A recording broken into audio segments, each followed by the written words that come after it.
Creaky, Cranky. It was the spring holiday on Sodor. There was to be a party for the children at the Duke and Duchess's new summer house. All the engines were very excited and very busy. Thomas chuffed cheerfully into the docks. James and Henry were passing through. Good morning, James. Good morning, Henry. Where are you puffing to? I'm taking these straw bales to the summer house for the children to climb on. I'm taking wood to make a stage for the children's show and barrels of lemonade to drink. How wonderful. I'll see you later at the summer house.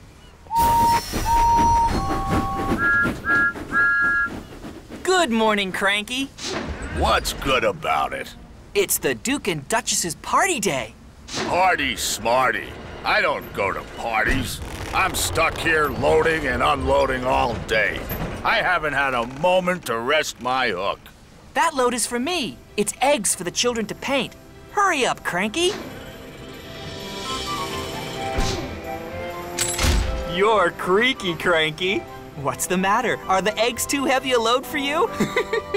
Cranky didn't like Thomas's joke. He didn't like being called creaky. No, they're not too heavy for me. They're light as fluff. You're not strong enough to pull anything heavier than fluff, Tiny Thomas. That's why Henry and James have the heavy loads. Now Thomas didn't like Cranky's joke. Fizzling fireboxes, I'm as strong as any other engine. You're not as strong as me. I can lift much heavier loads than you could ever pull. Thomas really didn't like that. We'll see, Cranky. I have lots of time to deliver the eggs. First, I have to prove Cranky wrong. James has a heavy load. I'll go and find James. So Thomas steamed sternly out of the docks. Thomas found James at the junction by the washdown. Hello, James. I don't have a lot of jobs today. Shall I deliver your heavy load of wooden barrels for you? You can stay here at the washdown. Then you'll be perfectly polished for the party. James thought this was a very good idea. Thank you, Thomas. So James was uncoupled from the heavy flatbed of wood, and Thomas was coupled up. The flatbed was heavy. Huffing and puffing, Thomas set off for the docks. Thomas chuffed back into the docks. You again. What are you doing with that wood? This flatbed is very heavy. I'm sure you can't lift it. Cranky looked at the flatbed of wood and barrels. I'm sure I can. Cranky's hook swung low over the wood. Thomas watched and waited. With a creak and a crank, and a crank and a creak, Cranky raised the flatbed into the air. Thomas's boiler buzzed. Told you so. You're still creaky, Cranky.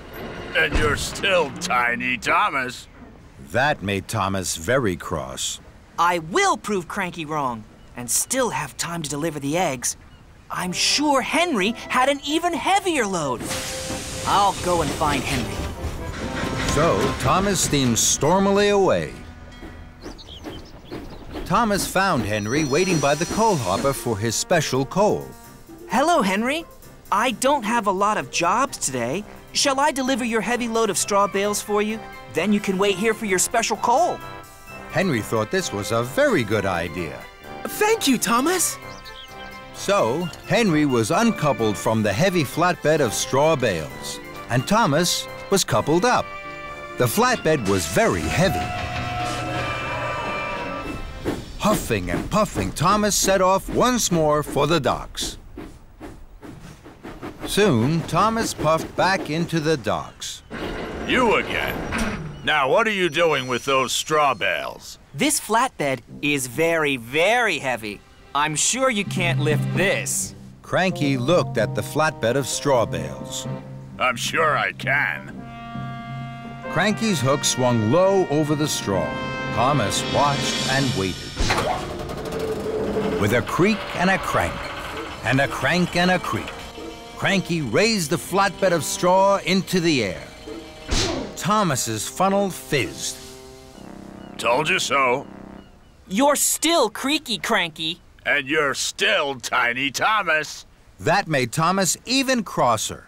More than ever, Thomas wanted to prove Creaky Cranky wrong. He had to find the heaviest thing he could. Then, an idea flew into his funnel. Lift me, Cranky. Cranky looked at Thomas. He couldn't let Thomas win. Cranky's hook swung low over Thomas. Thomas hardly dared puff. With a creak and a crank, and a crank and a creak, and very, very slowly, Cranky raised Thomas high into the air. Bubbling boilers! Creaky Cranky is lifting me! Then there was trouble. Cranky creaked louder than ever. His crane arm stuttered and juddered. It creaked and it croaked. Then it cracked. Oh, no. Cranky's crane arm had broken, and it was all Thomas's fault. Thomas was stuck high in the sky and blowing in the breeze. Then Sir Topham had arrived. Thomas, what are you doing up there? I'm sorry, sir. I was... You are causing confusion and delay. The Duke and Duchess have no wood, straw bales, or eggs. Now I see you have them all here. Cranky is broken, and you, Thomas, think it's a good time to try being a bird. The Duke and Duchess are waiting. Thomas felt very silly. Then Sir Topham Hatt looked at Cranky. And you're as silly as Thomas. Cranky crumpled. The shame to be as silly as a steamy. Soon, a workman had climbed up Cranky. Slowly and carefully, Thomas was lowered and landed with a jolt and a judder, just as Spencer arrived. Dear, oh dear, Thomas, what a mess. Little engines can get into very big trouble. Thomas felt even sillier in front of Spencer, but he knew now that being strong was only good if you were also really useful. And he had to be really useful. Spencer, I need your help. You're very strong and can pull much heavier loads than me. Will you take the wood, the straw bales, and the eggs to the summer house for me, please? It's my fault that Cranky is broken. I must put everything right as quickly as I can. Very well. Thank you. I'm sorry, Cranky. I know you're strong, stronger than me. I'll be back soon with the right parts to fix you. Then Thomas pumped his pistons and puffed out of the docks. Thomas wheeshed like the wind all the way to the steamworks. Hello, Victor. Cranky creaked, and now he's cracked. He needs new parts. You've come to the right place, my friend. Parts aplenty here. We'll have Cranky up and lifting in no time. Soon, Thomas's flatbed was loaded with new parts for Cranky. Thank you, Victor. Of course, my friend. Give Cranky my best. And Thomas puffed happily away. Thomas puffed into the docks with his heavy flatbed.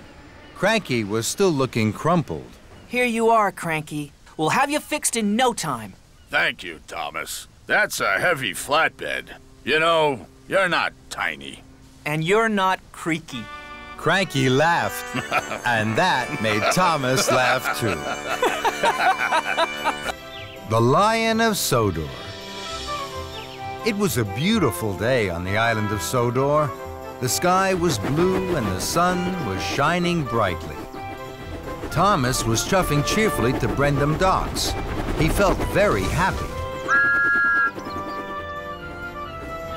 Thomas had to collect a special, but he didn't know what it was. Hello, Cranky. Is my special ready? Yes, it is. The mayor is waiting for it at Knapford. You must puff very carefully. Thomas was puzzled. What is it, Cranky? It's the Lion of Sodor. Cinders and ashes. How exciting. I promise to take extra special care of it. I've never carried a real live lion before. When Cranky heard this, he was surprised. No, Thomas, the Lion of Sodor isn't a... But Thomas was too excited to listen to Cranky. He was already puffing proudly out of the docks. Thomas puffed happily along. Then he met Henry. Hello, Thomas. You look happy. What's your special? It's a lion. Bust my buffers. That's exciting. I only have sticky syrup to deliver. Suddenly, an idea flew into Thomas's funnel. I promised to take extra special care of my lion. I think he might really like sticky syrup. Could I have some for him, Henry? Of course. Thomas's engineer poured some sticky syrup into the lion's crate. Thank you, Henry. I have to hurry now. The mayor is waiting for the Lion of Sodor. Henry was surprised. Fizzling fireboxes! Thomas has made a mistake! Stop, Thomas! The Lion of Sodor isn't a... But Thomas didn't stop, and he didn't listen. Next, Thomas met Edward. Hello, Thomas. You look happy. What's your special? It's a lion. Flatten my funnel. How exciting. I only have to deliver fresh fish. I think my lion would really like fresh fish. May I have some for him, Edward? Of course. So Thomas's driver put some fresh fish into the lion's crate. Thank you, Edward. I must hurry now. The mayor is waiting for the Lion of Sodor. Edward was surprised. Clattering coaches. Stop, Thomas! The Lion of Sodor isn't a... But Thomas didn't stop, and he didn't listen.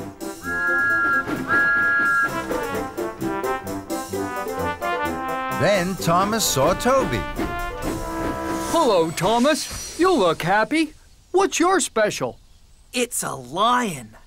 Buff my boiler, how exciting. I only have straw in my freight cars. I'm sure my lion would really like some soft straw to lie on. May I have some for him, Toby? Of course.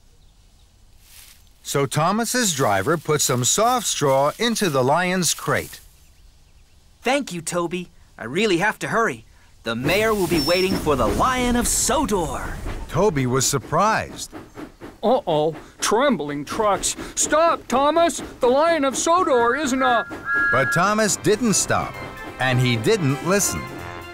Thomas's pistons pumped and his wheels whirred. He couldn't wait to deliver his lion. He chuffed his hardest and raced on towards Knapford Station. At last, Thomas puffed proudly into Knapford. Sir Topham Hatt was there. So were the other engines. I'm very excited, Thomas.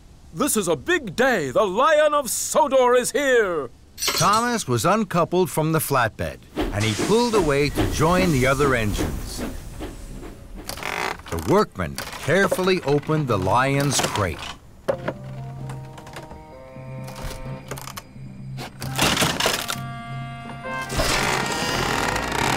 Then the engines gasped. The Lion of Sodor wasn't a real lion at all. It was a statue.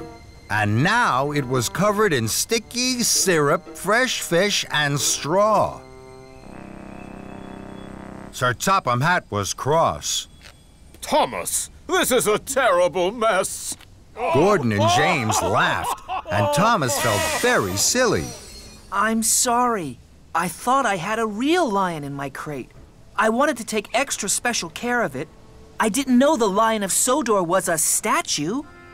So Sir Topham Hatt told Thomas all about the Lion of Sodor, and the other engines listened carefully. So you see, Thomas, it was the most famous statue on Sodor. Then it broke. This is the shiny new statue we have been waiting for. The mayor is coming at tea time, and now look at it. I'll make sure it's clean, sir. I promise the Lion of Sodor will be shiny and new again in no time. Very well, Thomas. Thomas still felt very silly. Cheer up, Thomas. I didn't know the Lion of Sodor was a statue either. It all happened a long, long time ago. Not many engines remember that time. We tried to tell you, but you didn't stop. I'm sorry, Henry. I should have listened. Now I must hurry. I must get the Lion of Sodor cleaned right away. Why don't you take it to the washdown? This time, Thomas listened. What a good idea! Thank you, Henry. Thomas was coupled to the flatbed and he chuffed quickly away. Thomas took the Lion of Sodor to the washdown. Soon, the sticky mess was washed off. That looks much better, Thomas. But now the statue isn't shiny. Take it to the steamworks, Thomas. They'll polish it until it sparkles and shines. This time, Thomas listened. Thank you, Edward. That's a very good idea. Victor will know just what to do. And Thomas puffed quickly away.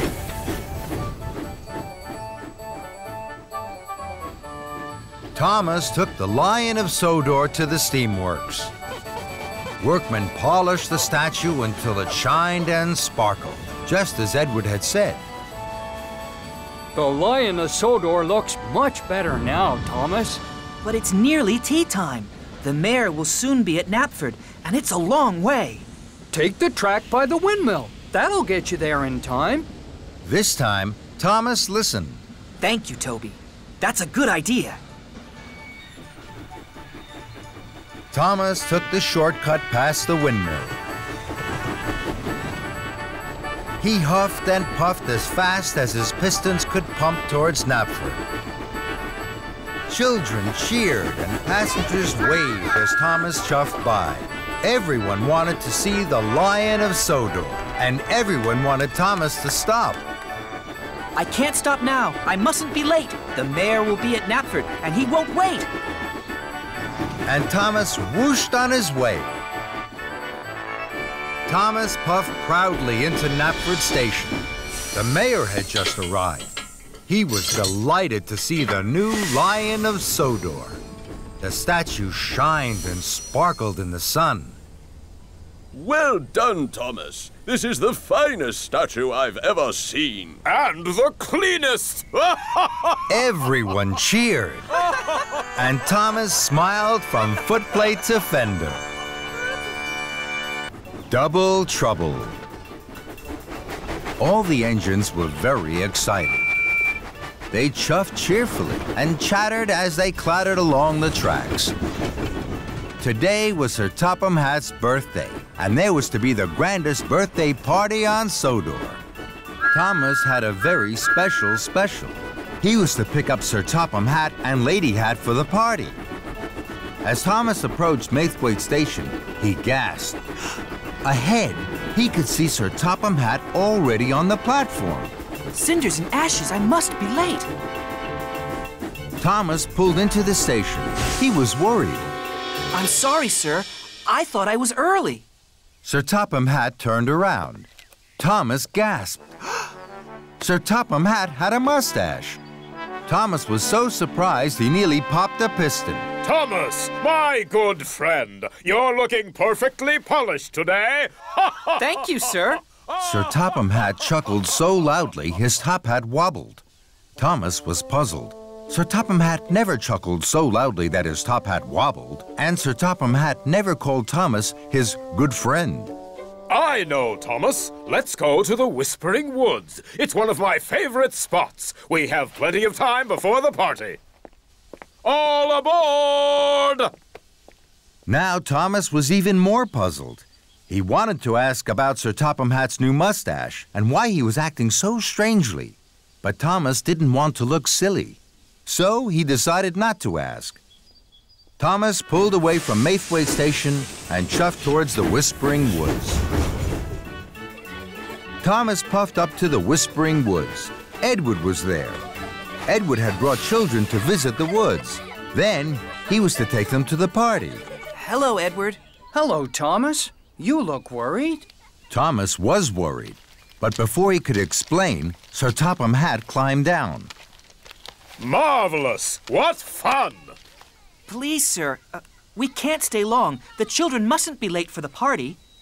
Oh, party smarty, Thomas. We have plenty of time. You worry too much. And Sir Topham Hatt strode off. Hello, children. Who'd like a game of hide-and-seek? Did Sir Topham Hatt say a game of hide-and-seek? Yes, he did. And Thomas's wheels wobbled with worry. Sir Topham Hatt played hide and seek for a long time. He was very happy. So were the children. Edward was puzzled. Sir Topham Hatt never plays hide and seek. I know. And what's that on his face? A mustache. It just appeared. Today, Sir Topham Hatt doesn't seem like Sir Topham Hatt at all. Just then, Sir Topham Hatt came back. Thomas wanted to ask him if he was feeling all right, but he didn't want to look silly. Thomas knew that silly engines weren't really useful engines, so he didn't ask any questions. We must hurry now, sir. We'll be late. And so will the children. But Sir Topham Hatt wasn't worried. Don't hurry the children, Edward. Let them play. Edward was so surprised his boiler bubbled. Then Sir Topham Hatt jumped aboard Annie and waved to all the children. Thomas's wheels clickety-clacked. He puffed and he huffed along the track. He knew they were late for the party. Thomas stopped at the junction. Suddenly, Sir Topham Hatt jumped out of Annie and climbed up to the signal box. I won't be a moment, Thomas. Thomas was amazed. So was the signalman. Sir Topham Hatt never came into his signal box. Hello there. May I have a turn? Thomas looked up. He saw Sir Topham Hatt pull a lever.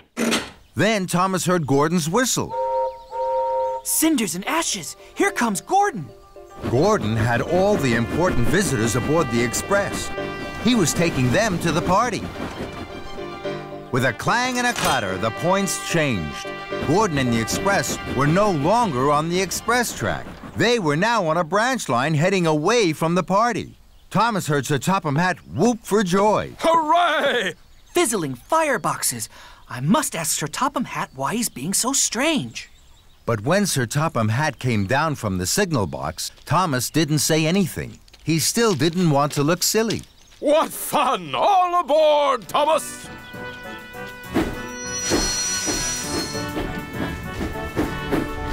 Thomas raced towards Maithwaite. Lady Hatt would be waiting. They were very late. Thomas was worried. First, Sir Topham Hatt had a mustache. Next, he wanted to play hide-and-seek with the children.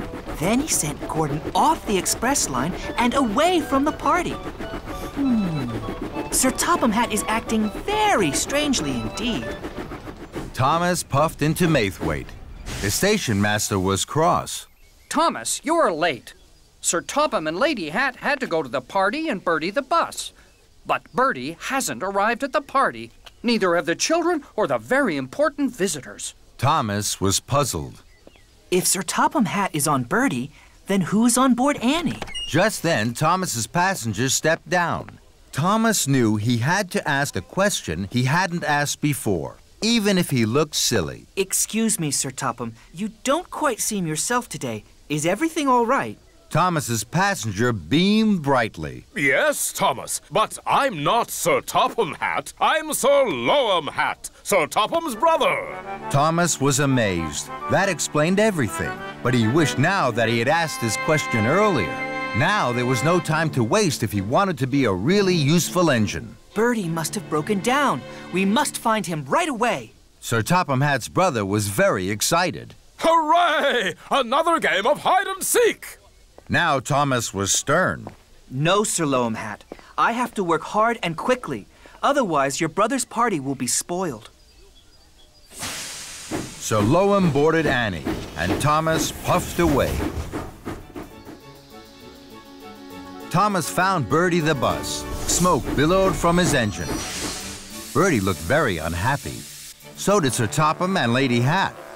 Thomas, where have you been? Just then, Sir Topham Hatt's brother stepped down from Annie. Sir Topham Hatt sighed. Oh, no, Loam. Have you been up to your old tricks again? Absolutely right, Topham. I've been having a wonderful time with Thomas. Sir Topham Hatt didn't think this was funny at all. Loam, you have caused confusion and delay. We must hurry. Thomas delivered Sir Topham Hatt, his brother, and Lady Hatt to the party just in time. The party looked grand. But Thomas couldn't stay. He had work to do. First, Thomas chuffed to the Whispering Woods. Edward was very happy to see Thomas. Go straight to the party with the children, Edward. Sir Topham Hatt is waiting. It was his brother, Sir Loam, who was playing hide and seek. Next, Thomas found Gordon. Gordon was huffing and puffing as slowly as a snail down a rickety branch line. Ugh, the indignity. Hurry, Gordon, to the next express line. Race like a rocket to the party. That made Gordon very happy. At last, Thomas chuffed back to the party. Edward and Gordon were already there. What a wonderful party! And it was. Everyone was laughing. Then Thomas and his friends heard something very extraordinary. Sir Topham Hatt chuckled even louder than his brother. And that made Thomas happiest of all. SLIPPY Sodor. It was a very special day on the island of Sodor.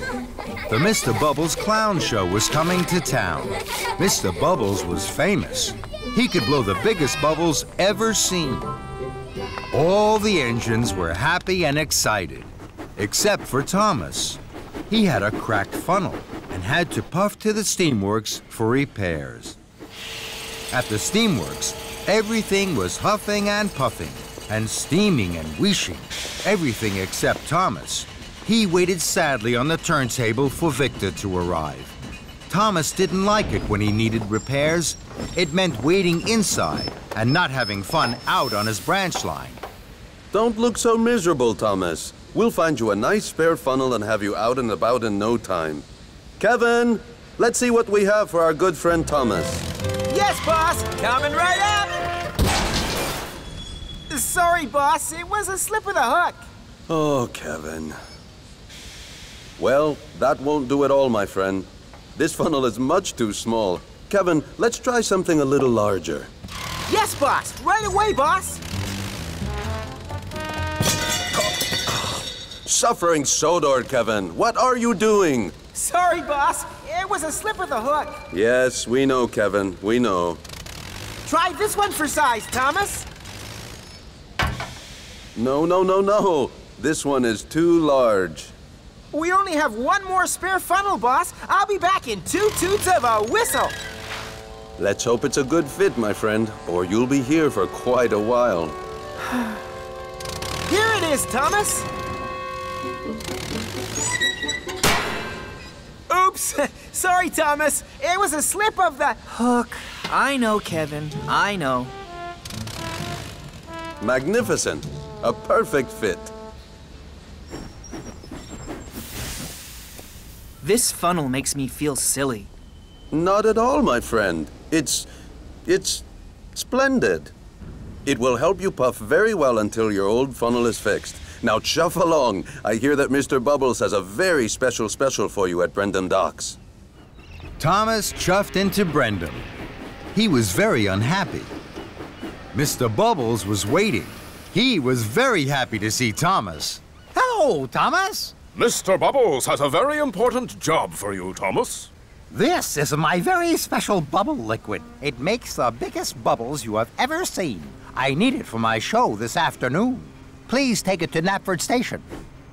So Thomas backed up slowly and carefully to the flatbed and was coupled up. Now you mustn't spill any of the liquid, Thomas. Puff slowly and carefully. Yes, sir. We'll meet you at Knapford.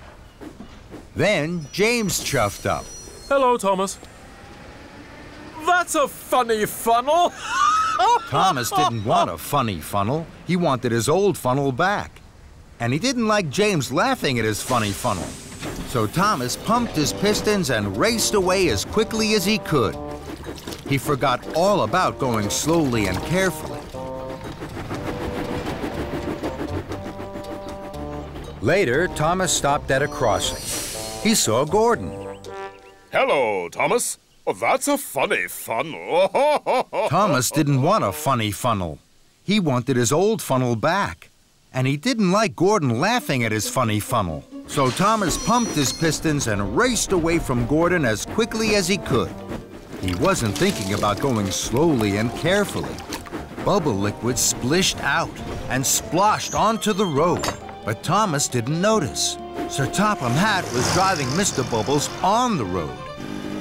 Then there was trouble. The car skidded and skated right into a muddy ditch.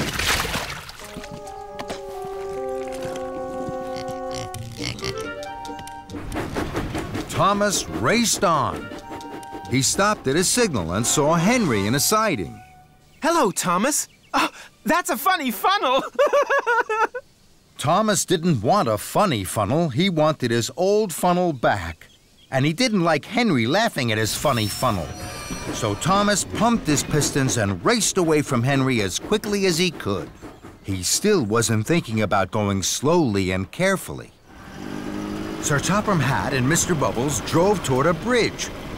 Slow down, Thomas! You're spilling my bubble liquid! But Thomas didn't hear them.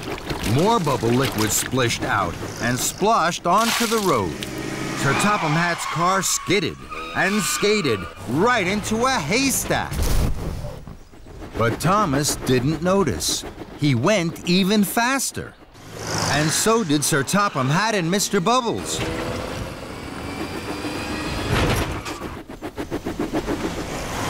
Thomas didn't see them, but he did see a red signal. Thomas put on his brakes. More bubble liquid splished out and splashed onto the road.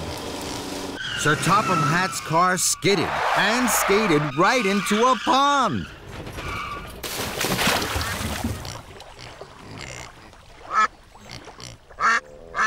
But Thomas was too worried about his funny funnel to notice. He raced on towards Knapford. At last, Thomas puffed into Knapford, just as Sir Topham Hatt and Mr. Bubbles arrived. Sir Topham Hatt was very cross. Thomas, you were going much too fast. The special bubble liquid splished and splashed out of the tank. And now the tank is empty. And it's almost time for my show to start. The children will be very disappointed. Thomas felt terrible. I'm sorry, sir. The only special bubble liquid left is at Brendam Docks. Now, there isn't time to pick it up before the show. Yes, there is. I'm sure I can puff to Brendam and back in time for your show. Very well, Thomas. But this time, you must be careful. Yes, sir. Thank you, sir. And Thomas chuffed quickly away. Soon, Thomas arrived back at Brendam Docks. A new tank of bubble liquid was loaded onto his flatbed, and Thomas puffed carefully away. Thomas saw Edward at a crossing. Hello, Thomas. That's a funny funnel. Thomas didn't like Edward laughing at his funny funnel. But this time, Thomas didn't pump his pistons and race away from Edward as quickly as he could. He chuffed carefully on to Knapford. Then, Thomas puffed past some children. The children saw his funny funnel. They were excited. They thought Thomas was going to be part of Mr. Bubbles' show. Thomas was surprised. He gave the children an extra loud toot. The children laughed even more.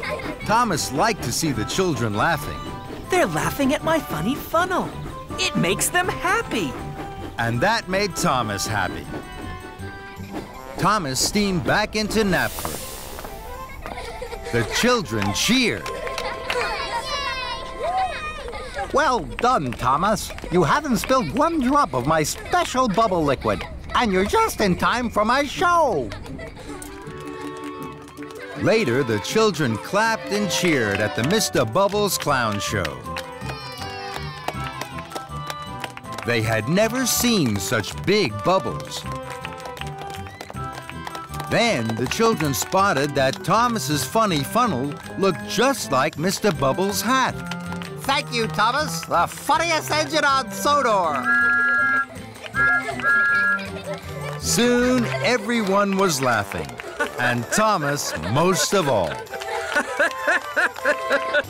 The early bird. On the island of Sodor, all of the engines on Sir Topham Hatt's railway are busy. Gordon pulls the express. Percy delivers the mail. And Thomas puffs and shoves cheerfully on his branch line. One morning, Thomas's fireman fanned his firebox ready for work. Thomas saw that his best friend Percy wasn't there. Good morning, James. Have you seen Percy? No, I have too much to do to see Percy. Then, Sir Topham Hatt arrived. Thomas, Percy has popped a piston. He has to go to the steamworks to be fixed. Percy won't be able to deliver the mail tomorrow morning. You must do it for him. Thomas was excited. He had never delivered the mail before. He tooted his whistle loudly. Yes, sir. I've always wanted to deliver the mail. Make sure you do a good job, Thomas. Of course I will, sir. Don't worry, sir.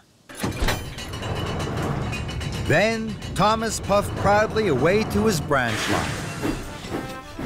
Thomas stopped at a crossing. Gordon was there.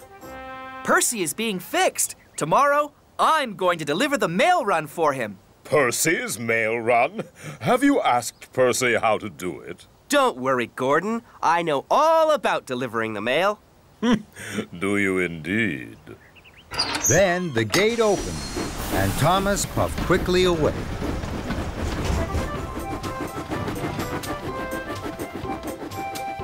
Thomas worked hard all day.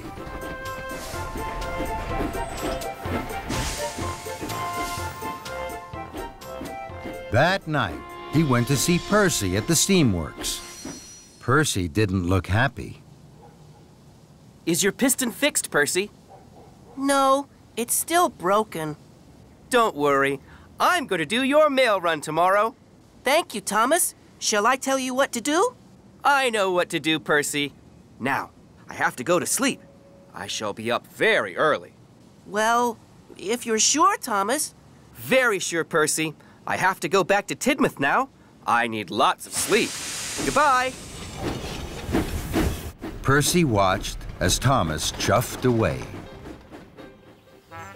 The next morning, Thomas woke up very early. He felt very proud to be pulling the mail trucks. There wasn't a peep to be heard as Thomas chuffed across the island. Everyone was fast asleep. First, Thomas puffed to the quarry. I must let the quarry manager know that the mail is here. Thomas was excited. He blew his whistle very loudly. And then he chuffed cheerfully away. Thomas hadn't seen that his loud whistle had woken up Mavis. Who's making that noise? Next, Thomas chuffed to the docks. I must let the dock manager know that the mail is here. Thomas was excited. He blew his whistle even louder. And then he chuffed cheerfully away. What Thomas hadn't seen was that his good morning whistle had woken Cranky up. Who woke me up? This is fun.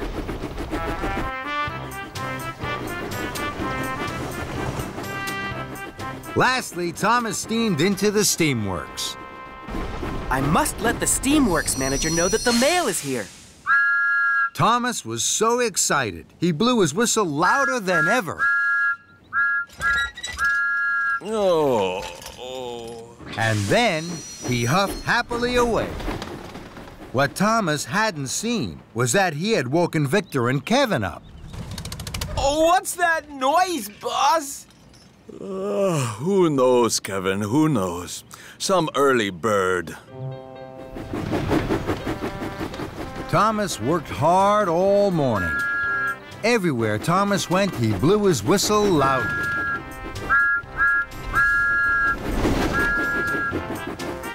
Delivering the mail is fun.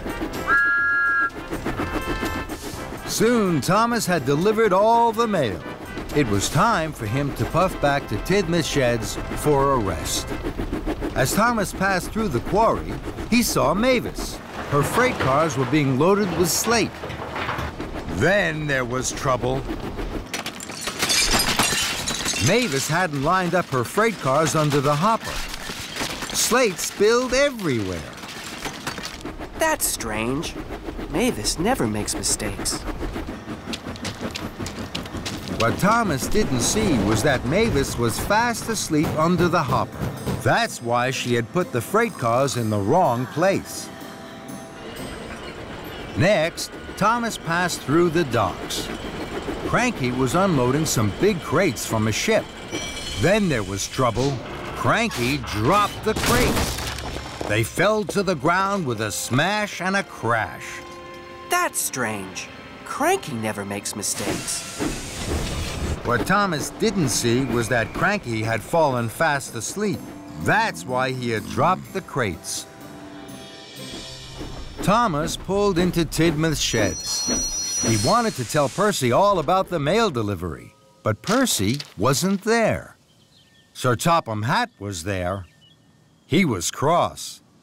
Someone woke Mavis up too early by tooting too loudly on their whistle. Then someone woke up Cranky at the docks and Victor at the steamworks. Now they have all made silly mistakes. Thomas knew he had woken everyone up with his cheerful whistle. He felt terrible.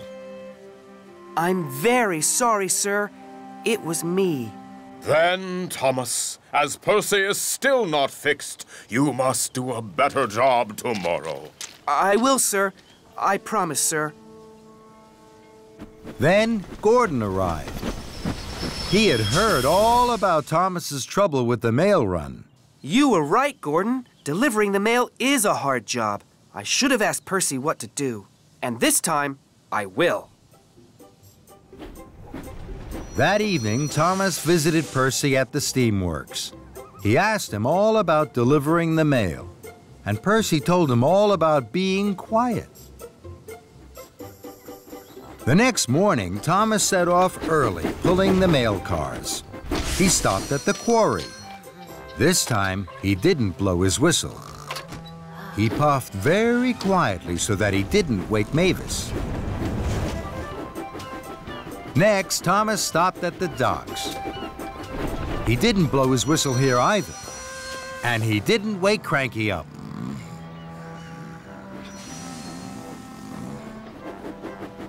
Lastly, Thomas puffed into the steamworks. He dropped off the mail, and he didn't blow his whistle once. Victor stayed fast asleep. But Percy had woken up early to see his best friend Thomas. Well done, Thomas. You did everything right. Thank you, Percy. Now I know the most important thing about delivering the mail. You have to do it quietly. Percy was so happy for his friend that he wanted to toot out loud. Then he looked at Thomas. Thomas had fallen fast asleep. Sleep well, Thomas. And Thomas snored the sleep of an engine who had done a very good job. Playtime. All the engines on the island of Sodor are very happy. They are all pleased to work on Sir Topham Hatt's railway. There is always something new and exciting to look forward to. Like the day the famous singer Alicia Botti came to give a concert at the town hall. Thomas met Percy at the washdown. His boiler bubbled with pride. Hello, Percy. I have a very special. I must meet Alicia Botti at the docks. Then I have to take her straight to the town hall for a grand concert. That's exciting. I have news too. Someone else is arriving at the docks. Thomas was puzzled. Charlie, the new engine. Thomas hadn't heard about Charlie. What's so special about Charlie? He's the favorite engine of the mainland controller. Everyone says he is the most fun engine ever. Even more fun than you, Thomas. Percy chuffed cheerfully away. Bumpers and buffers. I don't think any engine is more fun than me. And Thomas puffed off to the docks, his wheels whirring with worry. Thomas collected Alicia Botti at the docks. Miss Botti looked very grand.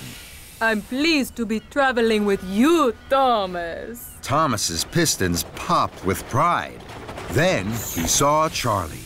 Charlie's smaller than me, and he certainly doesn't look more fun than me.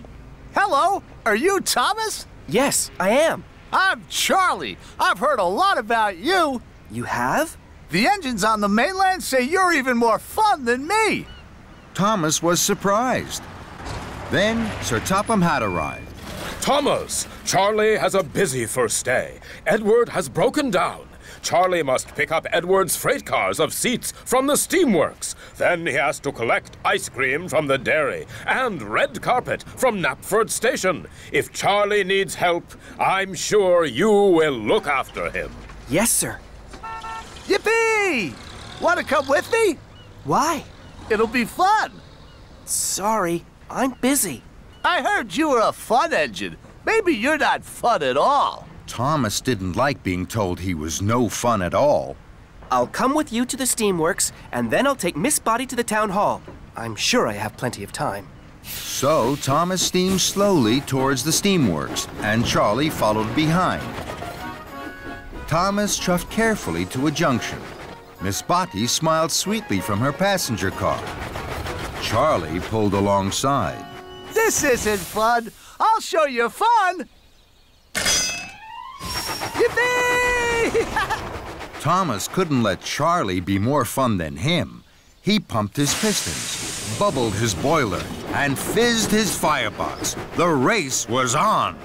Thomas and Charlie roared and raced. Their funnels were fiery. They were soon red-faced. Alicia Botti could not believe her eyes. My goodness me, this is a surprise. I thought Thomas was steady and slow. What thrills and what fun on the way to my show! The engines were laughing. The race was such fun. You're quick and you're speedy, but I'm number one. With a whoosh and a wheesh, the two engines pulled into the steamworks. Steady, boys. Who is your friend, Thomas? Charlie. He's new. I'm fun. And I'm Alicia Botti. Miss Botti, it is an honor to have you visit our steamworks. Kevin. Sorry, boss. And while Charlie was coupled up to Edward's flatbed, Miss Botti sang to the steamworks.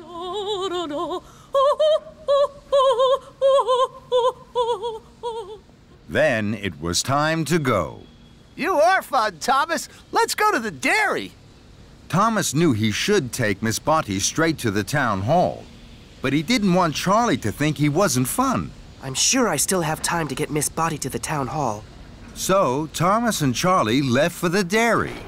Soon, the two engines came to a junction. Let's puff down there. We can't. That's a bumpy track. But it'll be fun. Thomas wanted to be fun, so he followed Charlie down the bumpy track. Thomas and Charlie bounced and bumped. Alicia Botti juddered and jumped. And the couplings jiggered and jiggled, looser and looser. At last, Thomas and Charlie pulled up to the dairy. That was fun.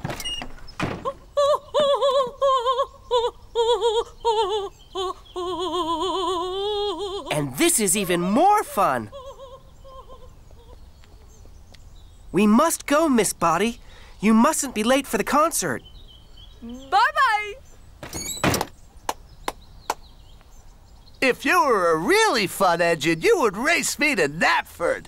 Thomas knew he was late, but he wanted to be really fun. Just one last race, Charlie. Thomas and Charlie thundered and roared. Thomas thought he had never puffed so fast. I'm first. Let's race again. Then Gordon whooshed past. He was huffing grandly. He was taking Sir Topham Hatt to the town hall. Thomas gasped.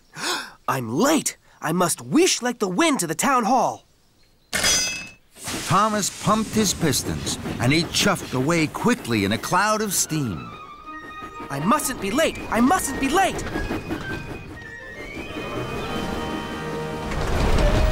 Then there was trouble. Thomas didn't know that his couplings had unhooked. Thomas raced on to the town hall, alone. Thomas steamed to a stop. His cheeks were redder than James's shiny coat. Here I am, sir. Sir Topham Hatt looked hard at Thomas. Here you are, Thomas. But where are Annie and Clarabelle? And where is Miss Botty? Thomas felt terrible. He had been having fun when he should have been really useful. I'm sorry, sir. I've lost them. Sir Topham Hatt boomed. Then you had better go and find them. Thomas puffed to a junction. He had looked for Annie and Clarabelle, but he couldn't find them anywhere. Then Charlie chuffed up. He was on his way to the town hall. Hello, Charlie. I've lost Annie and Clarabelle and Miss Botty. The couplings must have come loose on the bumpy track and snapped when we were racing. Don't worry, Thomas. I have a good idea. What's that? We'll have a race. Whoever finds Annie and Clarabelle first is the #1 fun engine. Thomas was stern. He didn't think that was a good idea. No, Charlie. This isn't the time for fun. This is the time for being really useful. I have a very important job to do. And Thomas huffed away. Thomas chuffed carefully. He was very worried. Then Thomas heard singing. He smiled from buffer to buffer. That's Miss Botty singing! Hooray! Thomas found Miss Botty by the bridge.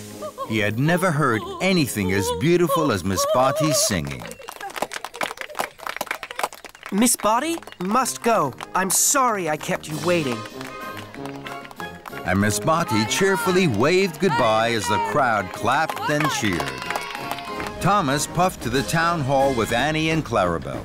Sir Topham Hatt was cross. At last, Thomas. You've made Miss Botty very late. Not at all, Bertram. Thomas has made me very happy. I've had the ride of my life. So many people to sing to, and such fun.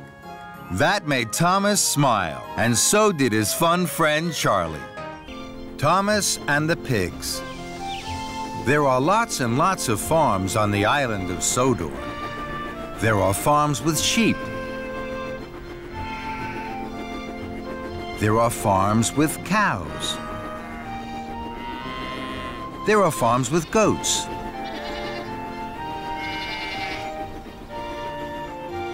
Thomas likes visiting all the farms. But his favorite farm of all was Farmer Trotter's pig farm. Thomas liked their curly tails and the funny noises they made. Thomas liked to visit Farmer Trotter's pig farm as often as he could. One day, Thomas was watching the pigs roll in the mud.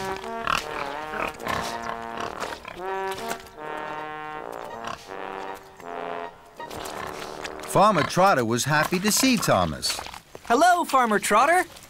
Hello, Thomas. I have some very special news. One of my pigs is going to have piglets today.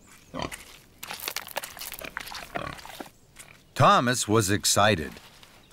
I can't wait to see them.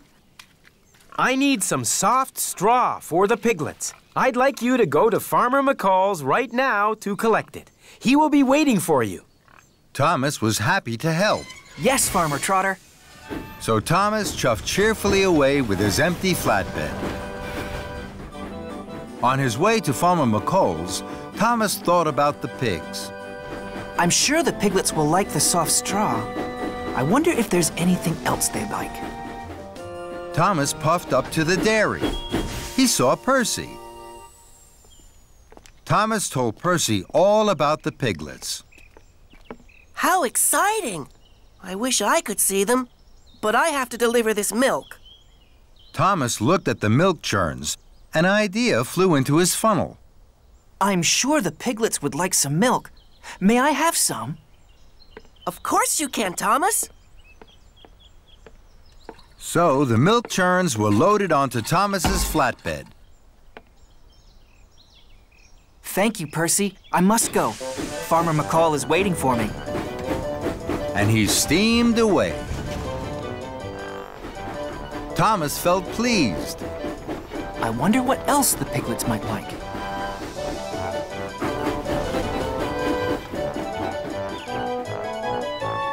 Then Thomas saw James. James was at an orchard. The trees were full of juicy red apples. Hello, James. Hello, Thomas. Thomas told James all about the piglets. The piglets will soon be born. I must collect some soft straw for them. I wish I could see the piglets, but I have to deliver these boxes of apples to the village. Thomas looked at the juicy red apples. I'm sure the piglets would like some juicy red apples. May I have some? Of course you can. So, Thomas's flatbed was loaded with lots and lots of juicy red apples. Thank you, James. I must go. Farmer McCall is waiting for me. Thomas chuffed quickly away. He felt very pleased. I wonder what else the piglets might like. Then Thomas saw some children. They were collecting shiny brown chestnuts. Hello. Thomas told the children all about the piglets. They were very excited. I'm sure the piglets would like some shiny brown chestnuts to eat. Please, may I have some for them? The children were delighted to give Thomas some of their shiny brown chestnuts. Thank you. I must go. Farmer McCall is waiting for me. And Thomas puffed away. He felt even more pleased. At last, Thomas chuffed to Farmer McCall's farm. Farmer McCall was waiting. He was cross. Thomas, you're late. Where have you been? I'm sorry, Farmer McCall. I stopped to collect some milk, some juicy red apples, and some shiny brown chestnuts for the piglets. Farmer McCall looked at Thomas's flatbed. He saw the milk, the juicy red apples, and shiny brown chestnuts. Your flatbed is full. You have no room for straw now. Fizzling fireboxes. I didn't think about that. I hope the piglets will like the milk, the apples, and the chestnuts just as much as straw. I must puff straight back to Farmer Trotter's. The piglets will be born soon. So Thomas pumped his pistons and chuffed quickly away. Thomas pulled up at the farm. Farmer Trotter was waiting. He looked at Thomas's full flatbed. He was surprised. Thomas, where's the soft straw? I thought the piglets would like these things just as much as straw. No, Thomas. Piglets need soft straw, and they're about to be born. Thomas felt very silly. I'm sorry. I'll empty my flatbed, then I'll puff back to Farmer McCall's as fast as I can.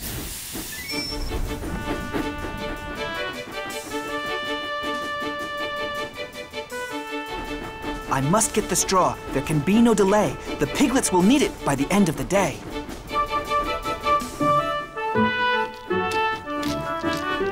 Thomas saw Percy at the water tower. Thomas, I know something else the piglets would like. I'm sorry, Percy. I can't stop. Bye, Thomas. I must get the straw. There can be no delay. I've no time for chatter along the way. Next, Thomas saw James at a junction. Hello, Thomas. I've been thinking about the piglets. I'm sure they'd like... I'm sorry, James. I can't stop. I must get the straw. There can be no delay. I've no time for chatter along the way. Thomas whooshed and he wheeshed. He huffed and he puffed until he arrived at Farmer McCall's farm. It was late. Hello, Farmer McCall. Now I have plenty of room for the soft straw for the piglets. Could you load it right now? Of course I can, Thomas.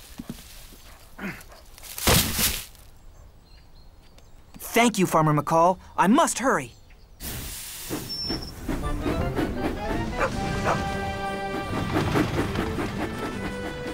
Thomas's pistons pumped and his axles ached. I must puff fast. There's no time for delay. The piglets need straw by the end of the day. At last, Thomas arrived at Farmer Trotter's pig farm. It was now nearly nighttime.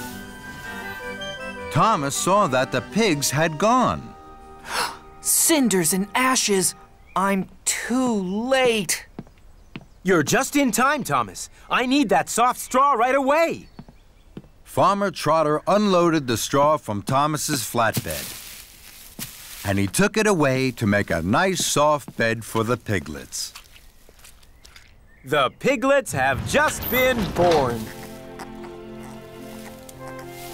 Thomas was delighted. Bubbling boilers. Look how small they are and how sweet. Thomas could see the piglets really liked the soft straw. Aw, that little piglet is looking at me. I think I'll call him Thomas. Thomas was so happy. His axles tingled and his boiler bubbled. Time for a story. It was a beautiful day on the island of Sodor. The sun was shining and the birds were singing. Thomas had worked hard all morning.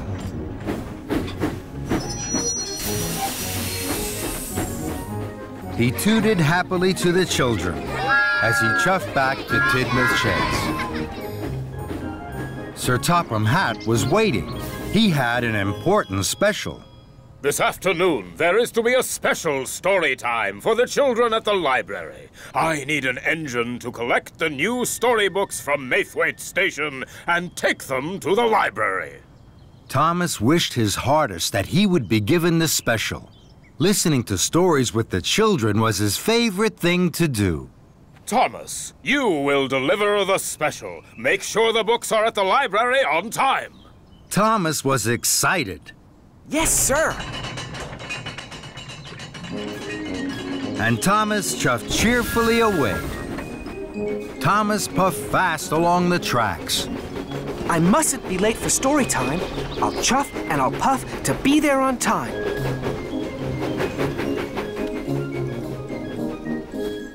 Thomas steamed into Maithwaite Station. Hello, Thomas. I'm here to collect the new storybooks. We'll have your freight cars ready in 2 toots of a whistle, Thomas. Thomas saw the storybooks piled high in the 2 freight cars. There were red books, green books, and blue books. There were big books, small books, square books, and even round books. They look wonderful. Soon, Thomas was coupled up to the freight cars. I must hurry. I have to deliver the storybooks to the library on time. Thomas was very excited. He pumped his pistons and puffed quickly out of the station. Thomas didn't wait for the books to be covered. Thomas steamed quickly along the track. I mustn't be late for story time. I'll chuff and I'll puff to be there on time. The books began to jiggle and joggle, but Thomas didn't notice. Thomas puffed fast towards the junction. He could see the signal ahead was red. I don't want to stop. The children are waiting for their special story time. Then an idea flew into his funnel. I can take the branch line. I know there aren't any junctions on that. So, Thomas puffed quickly down the branch line.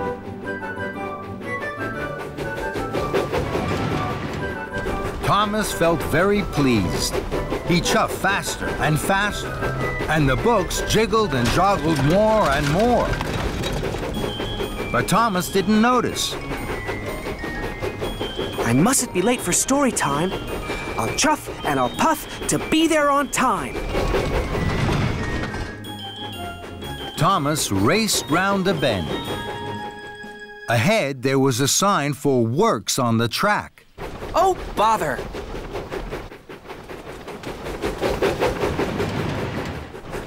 I'm sure the works on the tracks won't stop me.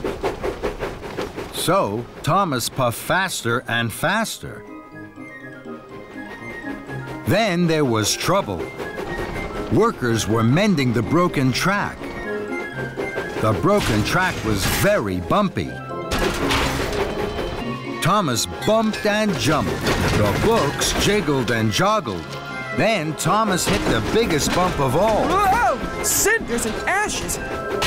The freight cars bounced high in the air. They crashed and bashed. They clattered and shattered down to the tracks. Thomas put on his brakes. The books flew high and wide through the air and landed all over Farmer McColl's field. Oh my! The freight cars are broken. The storybooks are all over the field, and the children now won't have their special story time. And it's all my fault. I was in such a hurry to be on time, I didn't want to wait.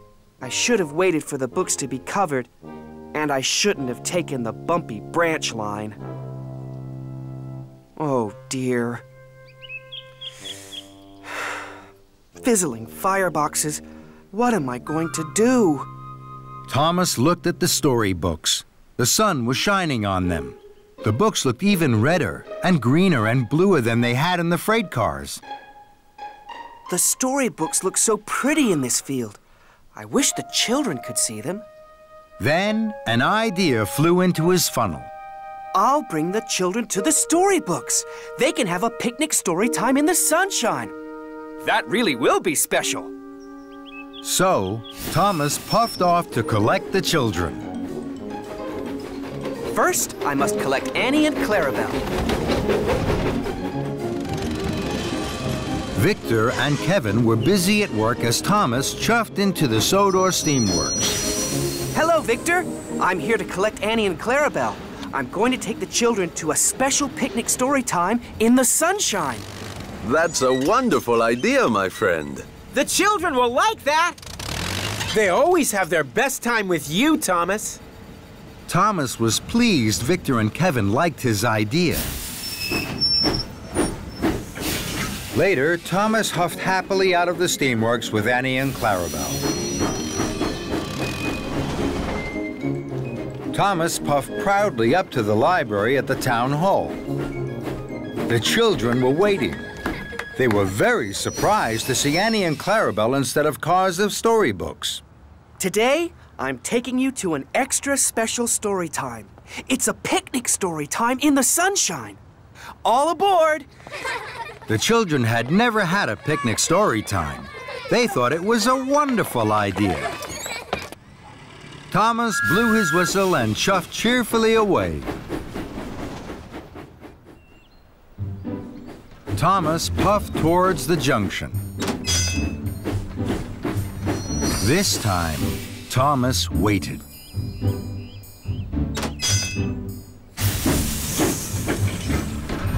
Then he took the branch line back to Farmer McColl's field.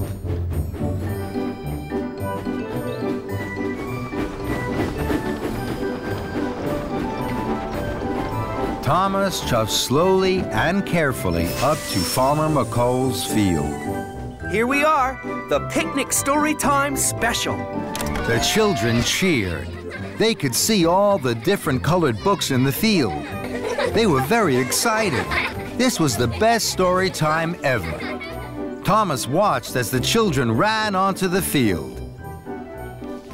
They each picked up a book, and their teacher began to read with them. This is a story, children, all about a little boy. A little boy who didn't like waiting. He didn't like waiting because he thought he'd miss out on all the good things. But then he found out that good things are worth waiting for. As the story began, Thomas looked at all the happy children. He smiled his biggest smile. The children's picnic story time really is worth waiting for. Percy's parcel. It was a beautiful day on the island of Sodor. the sun was shining in a bright blue sky, and all the engines were very excited.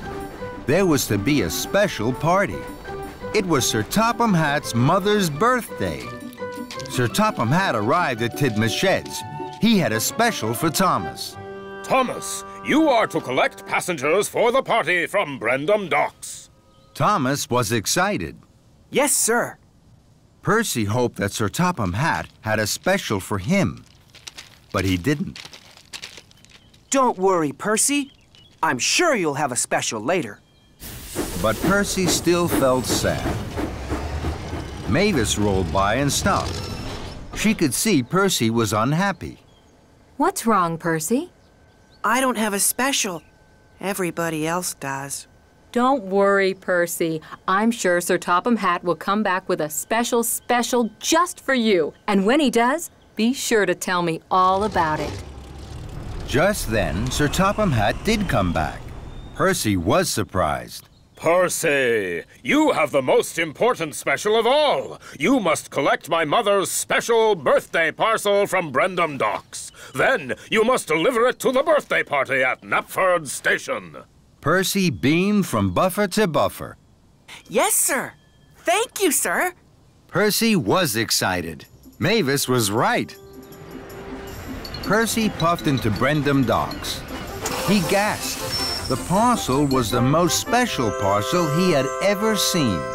Percy was so proud his firebox fizzed. I must show Mavis straight away. She will be very proud of me. Thomas was at Brendam.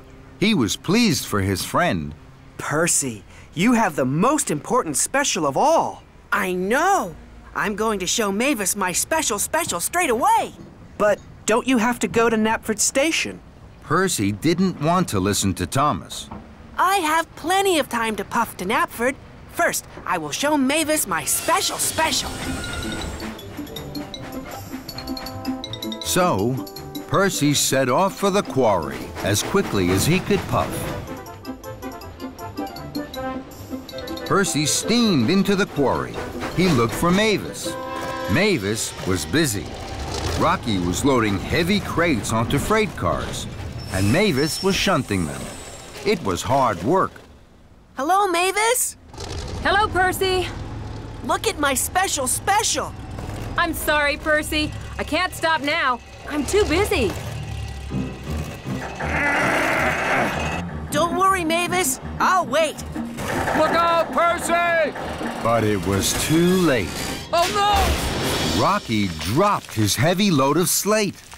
Everyone was lost in a thick black cloud of slate dust. At last, the dust cleared.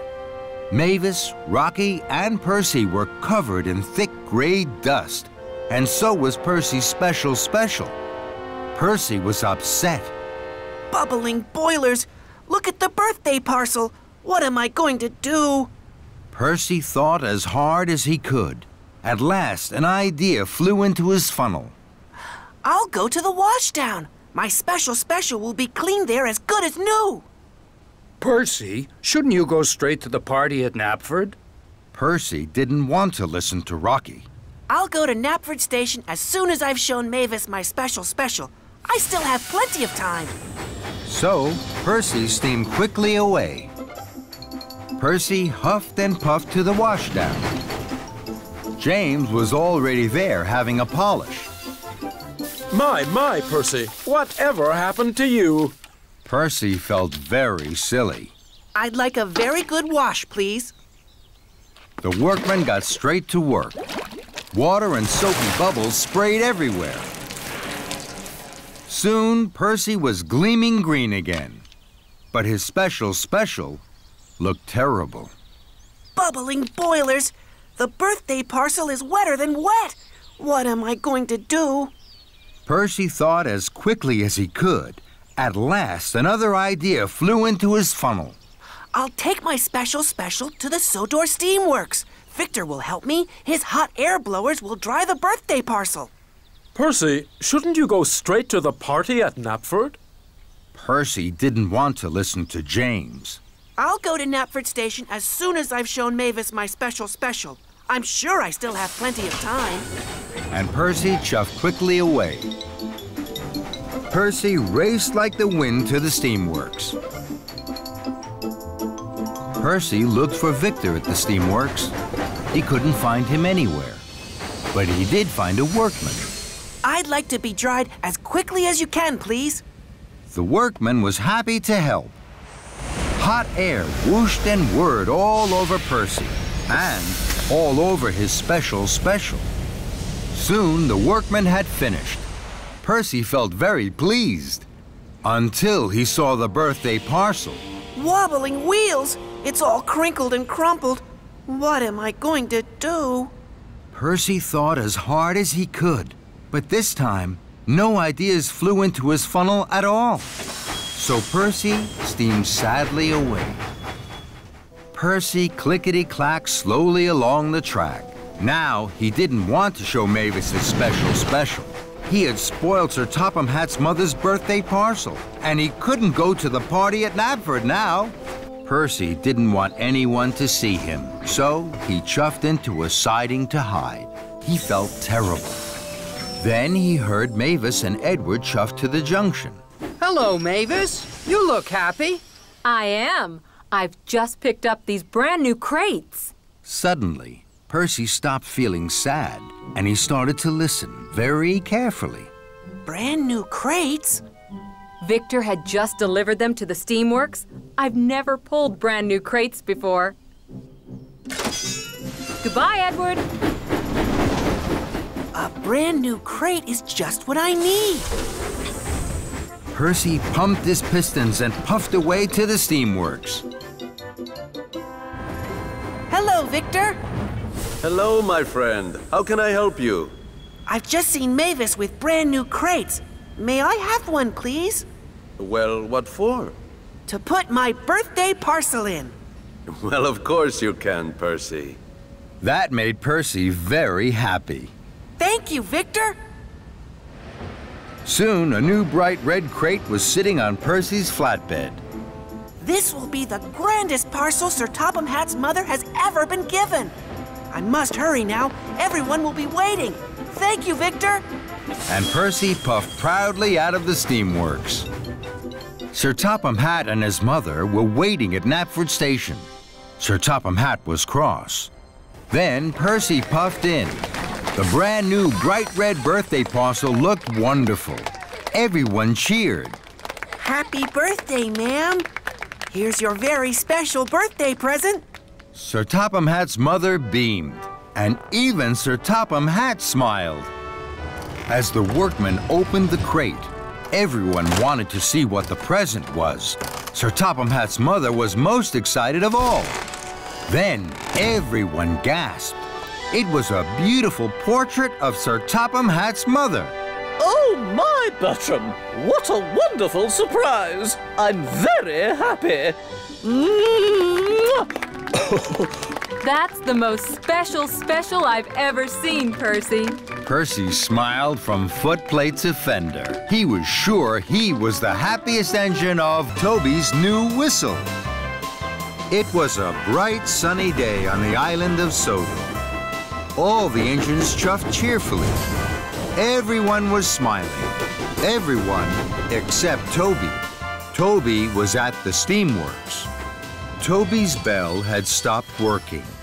It was covered in rust and it didn't clang and chime anymore. It had to stay in the steamworks to be cleaned. So Toby was very sad. Victor didn't have another bell for Toby, so he had to be fitted with a new steam whistle. Easy does it, Kevin, my friend. Left a little? No. Right a little? Perfect. Very good, my friend. How does that feel, Toby? Toby thought the new whistle felt very strange. It was much bigger than his old bell. He was worried. I've never used a steam whistle before. James chuffed into the steamworks with Sir Topham Hatt. Hello, Toby. That's a 3-chime steam whistle. I used to have one of those. This made Toby even more worried. Is it a good whistle? It's the best. It is the loudest whistle in the whole of Sodor. The loudest? Yes, it's loud and booming. Everyone will hear you coming. Toby didn't like this. He didn't like loud and booming noises. He liked the ting-a-ling-a-ling of his old bell. Toby, you must go to Knapford and collect Lady Hatt. She's waiting, so don't be late. Yes, sir. So Toby chuffed off to Knapford Station with his new 3-chime steam whistle. I wish I had my old bell back. I don't know how to use this new loud and booming 3-chime steam whistle. Then an idea flew into Toby's funnel. If I puff slowly and carefully, I won't need to use my whistle at all. I can do all my jobs and wait for my old bell to be fixed. This made Toby feel much happier. Toby steamed slowly through Sodor. Gordon huffed and puffed impatiently behind him. Out of my way, Toby, you old steam tram! You're making me late!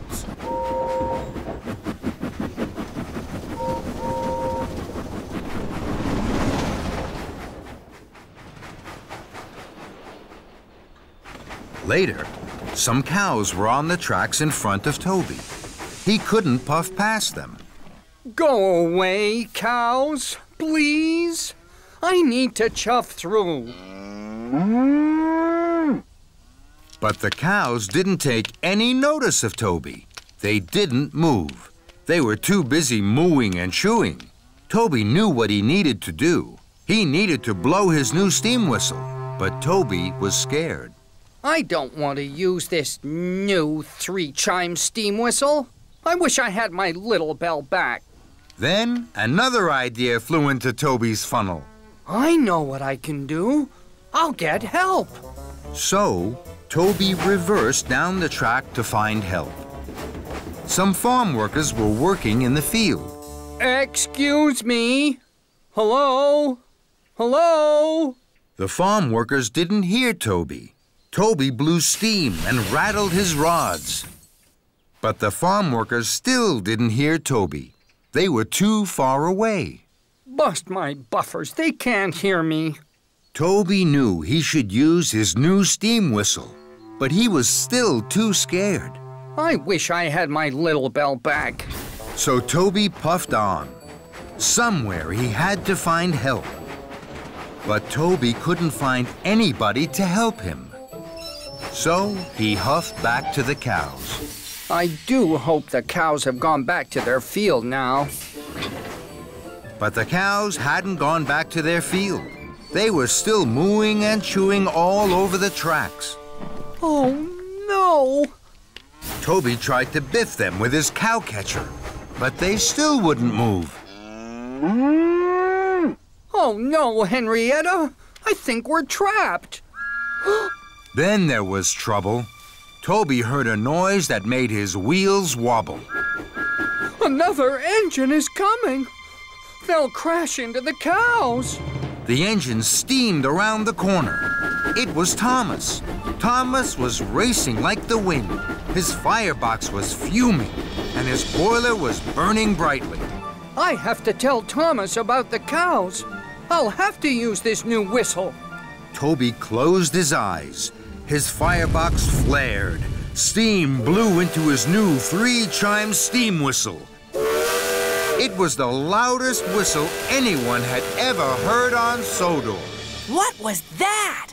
It was a 3-chime steam whistle. They're the best whistles ever. I wonder who blew that. Thomas heard the 3-chime steam whistle. Cinders and ashes. I must stop. He applied his brakes. Thomas screeched and skidded. Sparks flew and tracks trembled. Toby didn't dare look. Phew! Thank you, Toby. Your whistle told me there was trouble ahead. Toby felt very proud. I'm pleased I used my 3-chime steam whistle. It was even louder than my bell. Thomas was proud of his friend Toby. Together, with their whistles and wish, Toby and Thomas moved the cows from the track. Then, Toby remembered Lady Hatt. fizzling fireboxes. I've forgotten all about Lady Hatt. She's waiting for me at Knapford. I must puff faster than Gordon to chuff there on time. Don't worry, Toby. I'll puff with you. We're sure to make it together. Thomas and Toby puffed and puffed toward Knapford Station. Suddenly, Sir Topham had arrived. He was very cross. Toby, Lady Hatt waited for a very long time. Now Gordon is taking her home.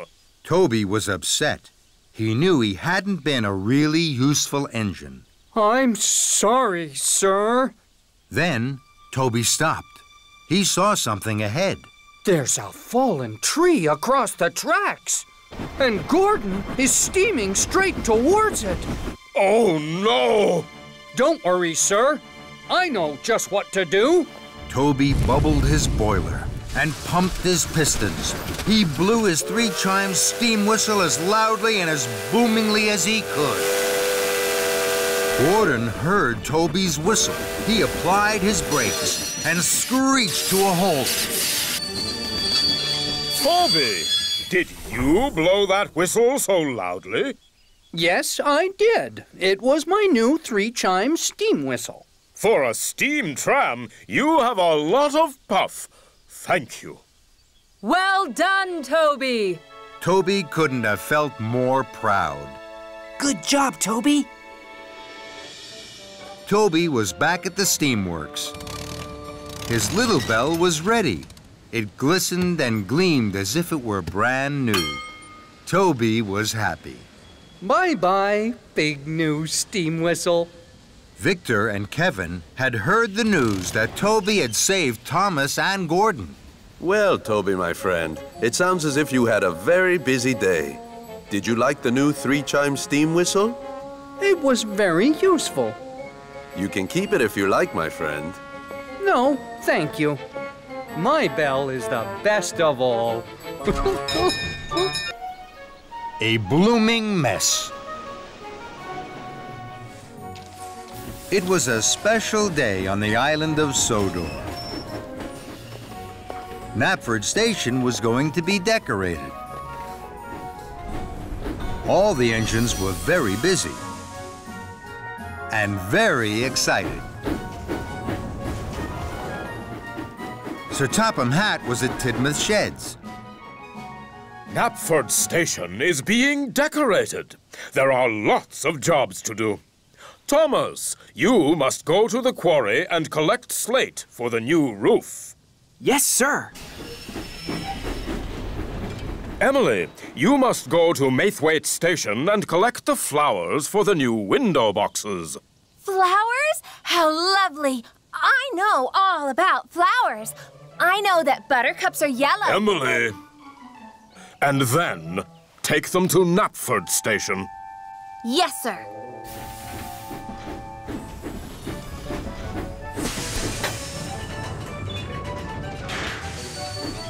Emily huffed happily to Maithwaite Station.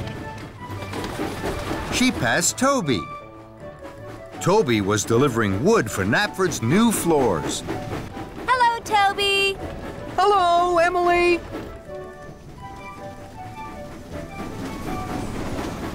Then Emily passed James. James was delivering pots of paint to paint Knapford's new walls. Hello, James. Good morning, Emily. Emily puffed up to a junction. Mavis was on the bridge above. Hello, Mavis.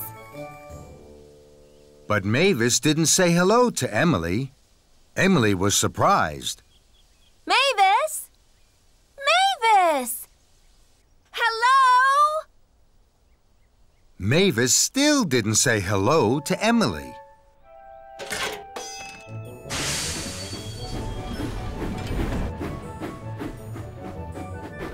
Emily wondered what was wrong with Mavis. I know what's wrong. Mavis must be feeling sad today. At Maithwaite Station, Emily buffered up to the flatbed of flowers. There are a lot of different flowers here, Emily. Emily knew the names of all the flowers, but she didn't say a word.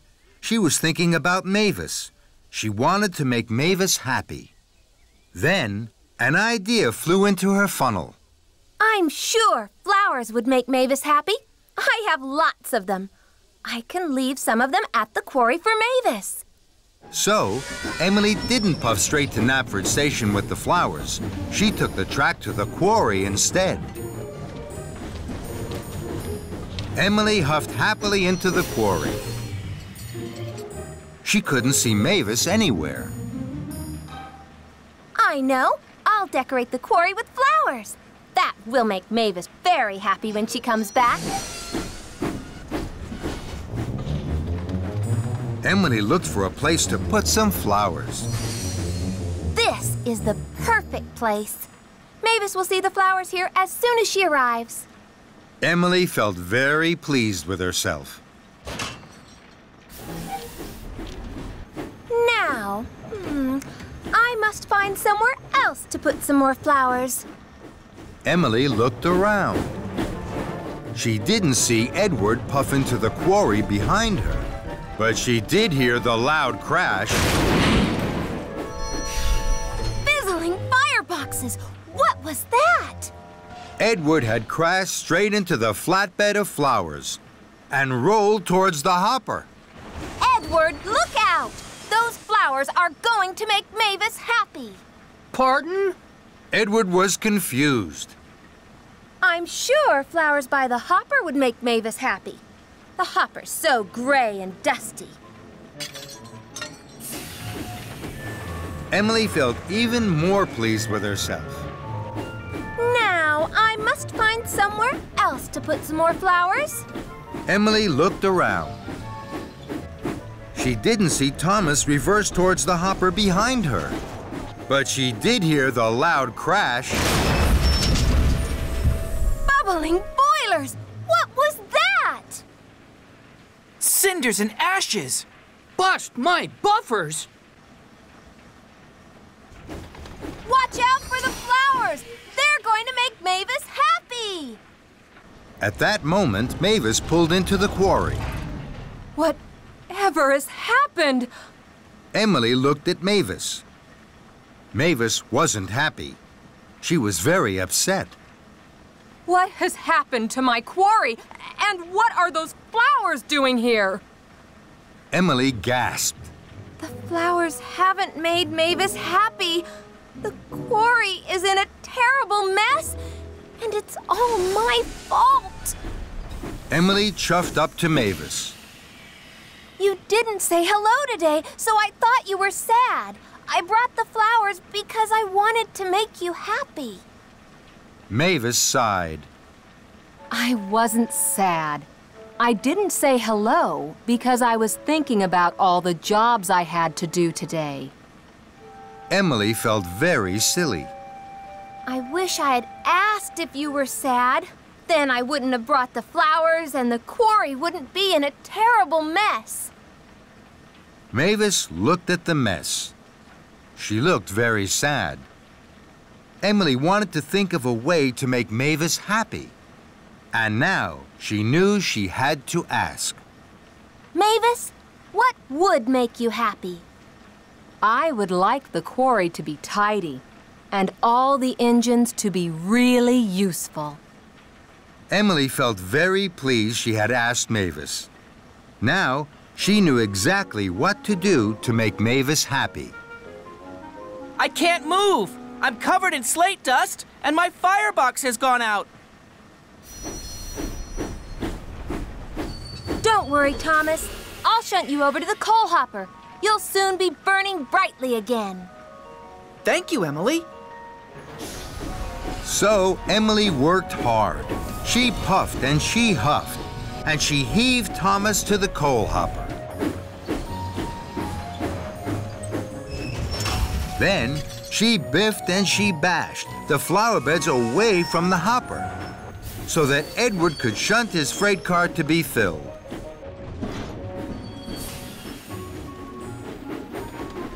Now, the quarry is tidy again, and all the engines are being really useful. Is there anything else that would make you happy? Yes. I want you to deliver the flowers to Knapford Station, where they should be. Right away, Mavis.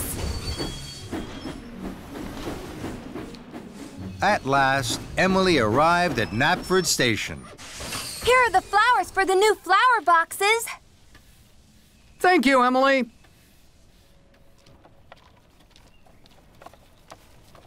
Emily watched as the flowers were unloaded. They looked very pretty. Did you know, Thomas, that those yellow flowers are called buttercups? And those red ones, Edward, are called roses. And those white ones are daisies. Mavis puffed up. She was smiling. My! You're smiling, Mavis. Are you happy? I am. Those flowers look wonderful. And that made Emily happy too.